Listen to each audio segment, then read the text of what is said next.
Seguimos en primera persona, enseguida vamos a estar hablando con el diputado provincial Miguel Solís sobre temas de educación, el aniversario del Ministerio de Trabajo de la provincia y demás. Pero ahora vamos a hablar con la diputada nacional Silvina Frana. ¿Cómo le va? Gracias por venir. No, gracias a ustedes. Por un tema que nos preocupa, de varios temas vamos a hablar, pero el primero que me llamó la atención, Silvina, nos dijeron vamos a abordar el tema en este caso de emergencia en adicciones. Y cuando uno habla de emergencia cree que llegó una situación límite. ¿En el tema de adicciones estamos así? Sí, lamentablemente esta es una situación creciente en todo nuestro territorio nacional y nuestra provincia en particular. Y entendemos que cuando las situaciones son graves debe haber por lo menos políticas fuertes.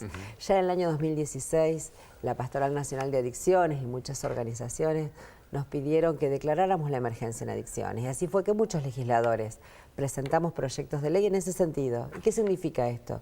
Diagramar políticas y afectar recursos, porque si no diagramamos políticas sin recursos, la verdad que solo mentimos.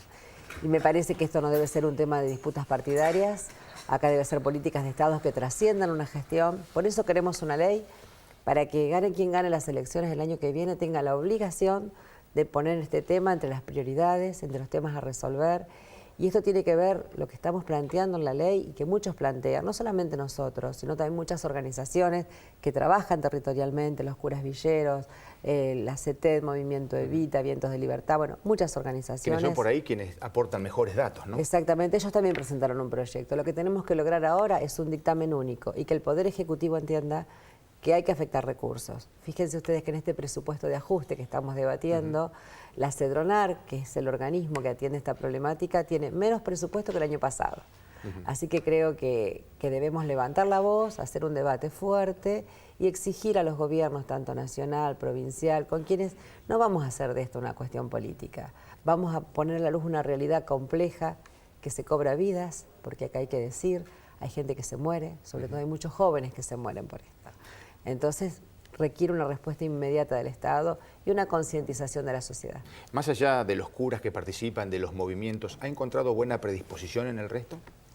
Sí, incluso hay muchos sectores, la propia Iglesia Evangélica. Creo que nadie discute la importancia del tema. Acá hace falta una decisión política seria que diga, sobre este tema vamos a duplicar los recursos porque la gravedad lo amerita.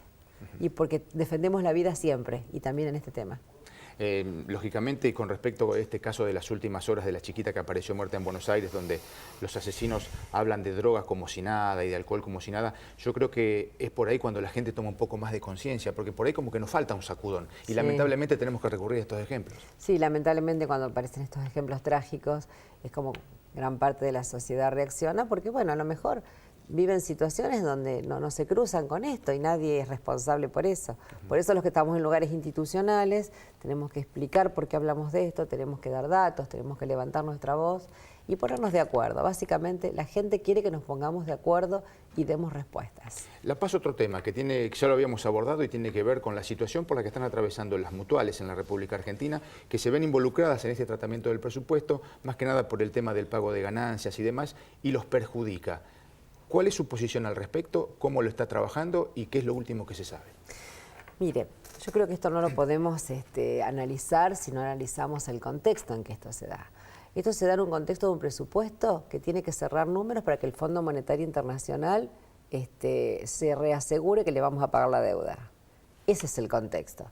Y en ese cierre de números se apela a recursos de distintos sectores. Entonces, se resolvió o se propone en el presupuesto hacer pagar ganancias a un sector de nuestra economía que por ley no las debe pagar, o sea, se está vulnerando una ley. Además, se está vulnerando un espíritu, que es el espíritu cooperativo, el espíritu de la economía social. Cuando quieren justificar esto, apelan ejemplos de situaciones que deberían pagarlo. Bueno, si hay situaciones que escapan a las normas de la ley de la economía social, hay que denunciarlas y trabajar sobre eso, pero no usarlas de argumento para perjudicar a un sector que tiene historia en la República Argentina, que tiene que ver con nuestra esencia, que tiene que ver con quienes llegaron a los lugares y armaron una cooperativa para que haya luz, para que haya gas, donde hay mutuales que generan un esquema financiero a pequeños emprendimientos que los grandes bancos no les prestan. Esto hay que saber, de esto estamos hablando, y esto tiene un respaldo en una ley. Entonces, poner esto en el presupuesto en principio porque es ilegal, porque el presupuesto no tiene por qué modificar normas tributarias. Y en segundo lugar, porque va en contra de una ley que ya tiene un respaldo a este sector. Los sectores mutuales y cooperativos que hacen en la economía social no son organizaciones con fines de lucro. Incluso está establecido que las ganancias se reinvierten. En todo caso, digamos, hay otras ganancias que se cobran impuestos.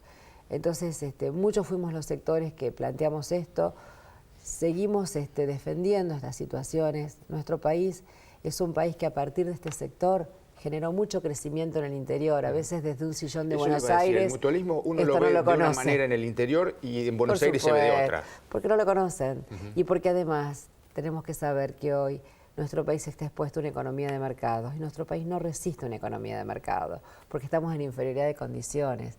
Los grandes lineamientos económicos de las economías de mercado se definen en otro lado, en países poderosos. Nosotros tenemos que protegernos y proteger estas economías que han generado desarrollo en el interior del país, que han protegido nuestras economías regionales. De todo eso estamos hablando.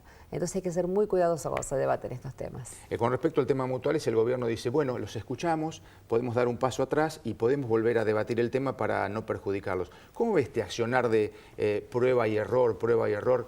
Tiro una cosa, si sale y pasa, pasa, y si no, lo volvemos a conversar. Como te dijo, si pasa, pasa. Esto ya se debatió el año pasado cuando el gobierno en el paquete de leyes, aquellas que generó un ajuste a partir de ajustar a los jubilados, de pagarles menos aumentos de lo que les correspondía, a partir de generar impuestos absolutamente regresivos, también habían planteado esto.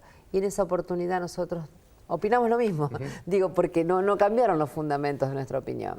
En todo caso, el gobierno insiste, pero vuelvo a decir, yo creo que esta insistencia tiene que ver con la necesidad de ponernos de rodillas frente al Fondo Monetario Internacional, de generar un presupuesto que cierre. Y tiene que cerrar, y cerrar con lo que haya.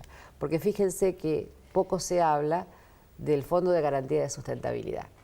El Fondo de Garantía de Sustentabilidad era como un fondo anticíclico que tenía nuestro Estado para que las jubilaciones y pensiones se puedan pagar a largo plazo, porque frente a crisis estaba ese fondo. Hoy, por imperativa del Fondo Monetario Internacional, gran parte de ese fondo pasa a ser un recurso, o sea, se va a poder gastar. Y no lo está diciendo nadie, y tiene que ver con este esquema de ajuste. Diputada, gracias por venir. En una próxima oportunidad vamos a hablar de ese tema en particular. Con todo gusto. Muchas gracias. A ustedes. Seguimos nosotros en primera persona. Me voy a desplazar para saludar al diputado Miguel Solís. ¿Cómo le va? ¿Cómo le va? ¿Cómo está? Gracias por venir, Miguel. ¿Cómo anda? Bien. Bueno, decíamos entre otros temas que íbamos a hablar del tema educativo, de cómo se está trabajando con el tema de las becas, la importancia que se le da a los chicos y demás, pero quería hacer una pequeña mención a un acto de reconocimiento que tuvo hace pocos días, que tiene que ver con un nuevo aniversario de la creación del Ministerio de Trabajo, que era secretaría en su momento, pasó a ser ministerio, y que por suerte viene desempeñándose muy bien. Sí, así es, como vos lo decís. Una de las primeras medidas que tomó el gobernador Hermes Wiener en el 2007, como asumió, es pasar la vieja Secretaría de Trabajo a Ministerio de Trabajo, dándole rango y jerarquía al mundo laboral. Por lo tanto, nosotros valoramos esa posición que tuvo en su momento el gobernador Hermes Wiener, que lo continuó el doctor Antonio Infatti, el gobernador, y hoy Miguel Dichin sosteniendo lo que es el Ministerio de Trabajo, muy al contrario de lo que pasa en la Nación hoy, ¿no? Donde se bajan de ministerio a secretarías. Entonces nosotros creemos que el trabajo tiene una importancia fundamental. Pero más allá de eso, dentro de lo que fue el Ministerio de Trabajo, el doctor Wiener impulsó a través del doctor Rodríguez, que fue su primer ministro de Trabajo, la ley de Comité Mixto y Seguridad y Higiene Laboral, la ley 12913, que se lleva adelante hoy con resultados alarmantes, porque ha bajado la mortalidad en la provincia de Santa Fe casi a un 50%, donde antes no tenían esta ley, la ley de comité mixto que prevé que todos los establecimientos, construcciones, se controle efectivamente las condiciones laborales en que trabajan los trabajadores, ha generado que este proyecto de ley ha bajado mucho la mortalidad en obras, la mortalidad dentro del establecimiento, y para nosotros creemos que es una noticia importantísima. Eso viene de acuerdo a lo que te comenté en un primer momento, que a pasar de secretaría a ministerio le da jerarquía al mundo del trabajo, y para nosotros eso es importantísimo, y por eso hace 2 semanas nosotros hicimos una sesión especial en homenaje al doctor Wiener por tomar esa decisión de pasar de Secretaría de Ministerio, y al doctor Rodríguez por haber implementado e impulsado la ley de comité mixto 12913, que es la única provincia en el país que tiene esa normativa. Miguel, recién la diputada Frana hablaba del tema de la emergencia en adicciones, algo fundamental para los chicos, para los adolescentes, y yo hacía mención a algo que ustedes hacían hincapié, que tiene que ver con la educación, y que sería un complemento como para lograr que tengamos mejores niños y mejores jóvenes en la provincia de Santa Fe y en la Argentina. Sé que están trabajando mucho con el tema de las becas. ¿Por qué comenzaron a trabajar desde ese punto de vista? Bueno, en realidad que cada legislador tiene recursos que le llaman dieta, y por ahí disponer a dónde llegamos con estos recursos. Muchos llegan a instituciones. En mi caso junto a mi equipo hicimos un pormenorizado revisión de nuestra región, pues yo soy de Las Parejas, una zona muy agrícola-industrial, donde logramos detectar casi 900 pibes que se desplazaban en la región buscando su título, tratando de estudiar para tratar en lo posible de mejorar en su vida. Y bueno, implementamos lo que es una beca estudiantil, donde 300 chicos mensualmente asistimos con un aporte económico para que ellos no dejen el estudio, para que puedan seguir estudiando, para que puedan viajar, para que puedan capacitarse.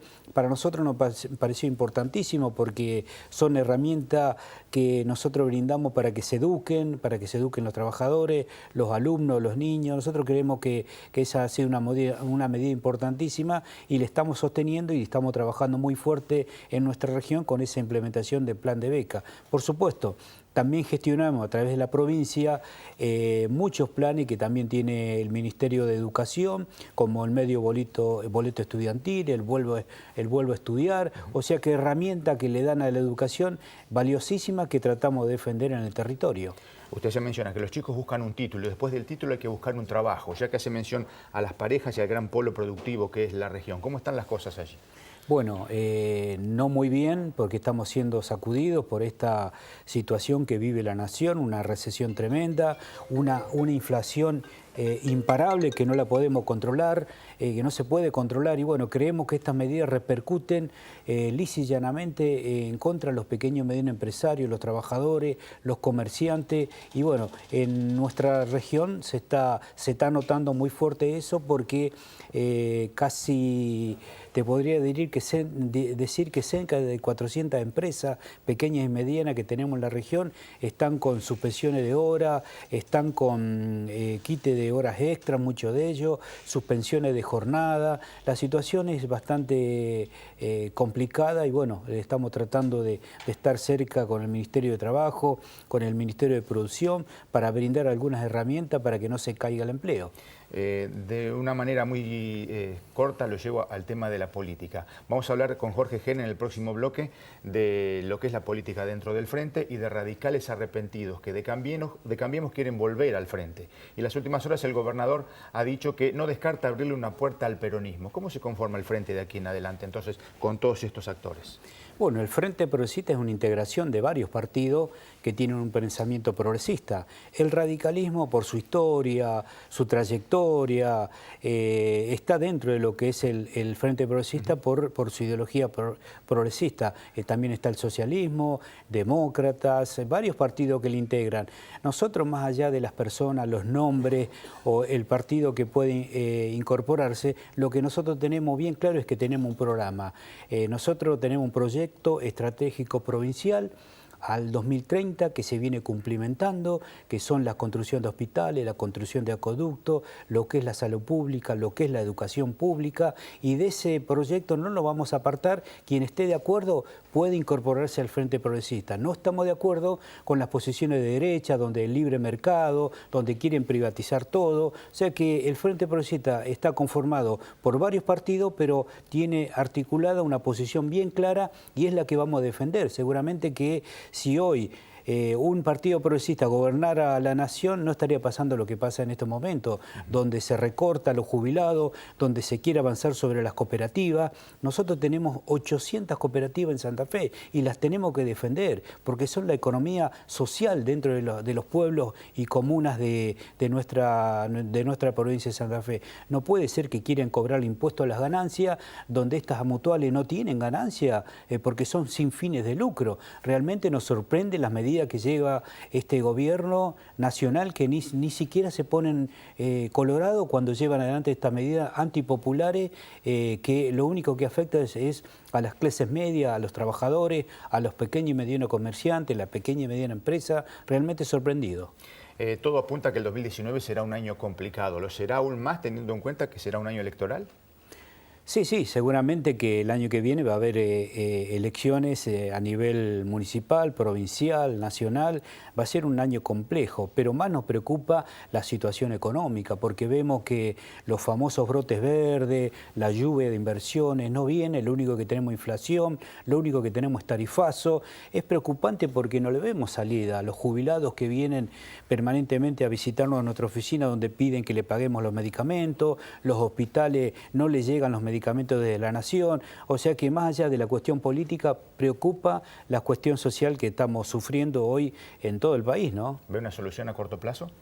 Yo creo que no se ve. Si bien hay optimismo de parte del gobierno, ojalá así sea, ¿no? Porque nosotros apostamos fuertemente a los procesos democráticos, a que este gobierno culmine sus 4 años y que el próximo gobierno sea electo democráticamente, pero vemos que las políticas económicas que lleva adelante son muy erráticas. Creemos que se va a poner muy difícil el año 2019. ¿Y cómo ve esto? Usted hablaba por ahí de sectores fundamentales como las mutuales y demás, con tantas que hay en la provincia de Santa Fe y otros sectores. ¿Cómo ve esto que por ahí se lo toma como botín de guerra o como caballito de batalla a esos sectores por ahí un poco vulnerables y empieza un tire y aflojo donde no se beneficia a nadie, se perjudican todos?